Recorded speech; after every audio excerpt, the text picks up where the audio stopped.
students, welcome to CR International School online classes. Today we are reading chapter 5, The Land of Storybooks. Students, this is a poem. Chapter 4 आपको अच्छे से याद होगा जो हमने Vasco D gamma के बारे में पढ़ा था. अब हम चैप्टर 5 पढ़ेंगे, the land of story books, यानी कि कहानी की किताबों की दुनिया बोल दे या फिर कहानी की किताबों की धरती. ठीक है, लैंड. इस पोएम में क्या है स्टूडेंट्स, जो राइटर है वो एक छोटे बच्चे की तरह अपने आप में इमेजिन कर रहा है कि एक छोटे बच्चे की तरह की छोटे बच्चे की इमेजिनेशंस क्या होती है. इसमें इस छोटे बच्चे की इमेजिनेशन क्या है कि रात के समय वो घने जंगल में क्या कर रहा है, एक शिकारी का काम कर रहा है. ठीक है, यानी कि जैसे अपनी बंदूक लेकर इधर उधर टहलना, ठीक है, और अपने कमरे तक पीछे मुड़ते हुए देखकर जाना. इस तरीके से वो इमेजिनेशन कर रहा है कि सब जगह सिर्फ अंधेरा ही अंधेरा है और वहां चारों ओर क्या है, जंगल फैला हुआ है, जबकि वो सीन कहाँ का है, वो उसके घर का ही. Okay students, now we are starting. Open your books. At evening when the lamp is lit, शाम के समय जब लैंप यानी कि लालटेन, यहाँ क्या हो रहा है कि इसके पेरेंट्स अपने घर की सभी लाइटें बंद करके और शाम के समय क्या करते हैं, एक लालटेन जलाकर उसके पास बैठते हैं. Around the fire my parents sit. ठीक है, यानी कि शाम के समय जब हमने एक लालटेन जलाई है, around the fire my parents sit, और मेरे माता पिताजी कहाँ बैठे हैं, आग के सामने.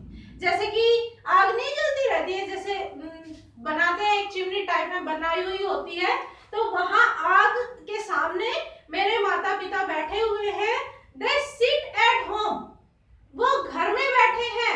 एंड टॉक एंड सिंग, और आपस में बातें कर रहे हैं और गा रहे हैं. ओके, शाम के टाइम क्योंकि वो फ्री बैठे हैं बिल्कुल, तो आपस में बातें कर रहे हैं और गाना गा रहे हैं.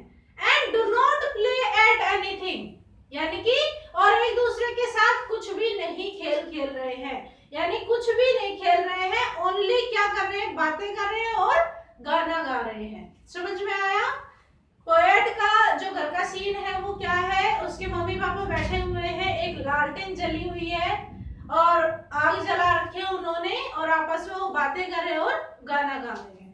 अब नेक्स्ट लाइन इसकी आती है उस बच्चे की, now with my little gun. अब वो बच्चा क्या करता है, अपनी जो छोटी बंदूक है वो लेता है.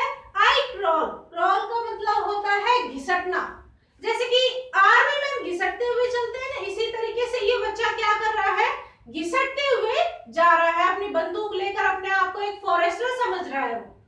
ठीक है, इमेजिन कर रहा है और अपनी बंदूक लेकर नीचे घिसटता हुआ जा रहा है. All in the dark along the wall, किधर, जो अंधेरे में जो दीवारें हैं, उनके कमरे की जो दीवारें हैं, उस दीवारों के सहारे सहारे वो धीरे धीरे चल रहा है. And follow round the forest track, और मम्मी क्या इमेजिनेशन कर रहा है, क्या इमेजिनेशन कर रहा है वो, कि वो जंगल के रास्ते पर क्या कर रहा है, राउंड लगा रहा है. ठीक है, follow round the forest track, यानी कि जो फॉरेस्ट का जो रास्ता है, जंगल का जो रास्ता है, उस पर वो निगरानी रख रहा है. धीरे धीरे चलकर वो देख रहा है कि कहीं इधर उधर कोई दुश्मन तो नहीं. समझ में आ रहा है स्टूडेंट्स? वो बच्चा खाली इमेजिन कर रहा है कि मेरे घर, ये मेरा घर नहीं है, सिर्फ एक जंगल है. उसने अपनी बंदूक ली हुई है और वो धीरे धीरे क्या कर रहा है, इधर उधर देखते हुए जा रहा है.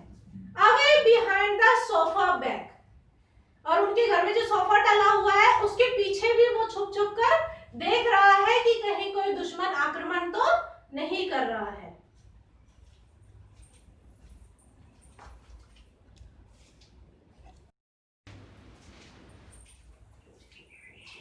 यस स्टूडेंट्स, अब नेक्स्ट स्लाइड पर आते हैं हम. अभी हमने देखा था कि वो बच्चा अपनी छोटी सी बंदूक को लेकर इधर उधर घूम रहा है.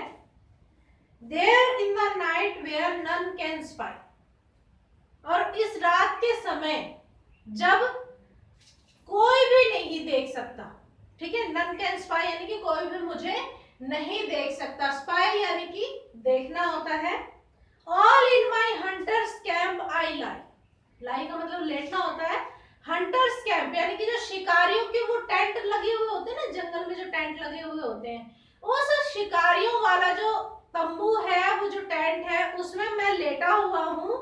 And play at books that I have read, और वो किताबें मैं पढ़ रहा हूँ, जो उन किताबों के साथ मैं खेल रहा हूँ जो मैं पढ़ चुका हूँ। यानी कि जो किताबें उसने पढ़ ली है, उसने जो बच्चा है उसने क्या किया है, अपनी किताबों का जो ढेर लगा रखा है, उन किताबों से वो खेल रहा है। Next, till it is time to go to bed, और कब तक वो खेलता है, जब तक कि उसका सोने का समय नहीं हो जाता, यानी कि जब तक वो सोने नहीं चला जाता उससे पहले वो यही इमेजिनेशन कर करके खेल रहा है कि वो एक बार अपने टेंट में जाकर लेटा हुआ है, फिर दोबारा से खड़ा होकर फिर दोबारा से अपने जो जंगल है आसपास का, यानी कि उसका जो घर है जिसमें अंधेरा हुआ है, अपनी बंदूक से इधर उधर निगरानी करता है। ठीक है students. Next, so when my nurse comes in for me, और उसके बाद यानी कि जब मैं खेलता रहता हूँ तो मेरी नर्स, नर्स कौन होती है, जो जैसे शहरों में होता है, जो बड़े जो बड़ी फैसिलिटी, यूं कहते हैं बड़ी रेपुटेशन वाली जो फैमिलीज होती हैं, उनमें बच्चों के केयर टेकर होते हैं। So when my nurse comes in for me, जब मेरी आया मुझे लिवाने आती है, मुझे लेने के लिए आती है, home I return across the sea, तो मैं मेरे घर की तरफ जा रहा हूँ, यानी कि वो इमेजिन कर रहा है जब वो कमरे की तरफ जा रहा होता है तो, कि मैं घर जा रहा हूँ कैसे, पूरे सागर को पार कर। ठीक है, अक्रॉस द सी यानी कि पूरे सागर को पार करते हुए मैं घर जा रहा हूँ। And go to bed with backward looks, और अपने बिस्तर की तरफ जाता हूँ कैसे, पीछे की तरफ बार बार देखते हुए। ठीक है, जैसे कि कोई पुलिस वाला देखता है, मान लो कोई पुलिसमैन आगे की तरफ जा रहा है तो बार बार इधर उधर देखता है, इसी तरीके से जब ये बच्चा अपने बिस्तर की तरफ जा रहा है, बेड की तरफ जा रहा है, तो बार बार पीछे की तरफ मुड़ मुड़ कर देख रहा है। At my dear land of story books, और कहाँ पहुंच जाता है, फिर दोबारा से अपनी कहानी की किताबों की दुनिया में वो पहुंच जाता है। थैंक्स।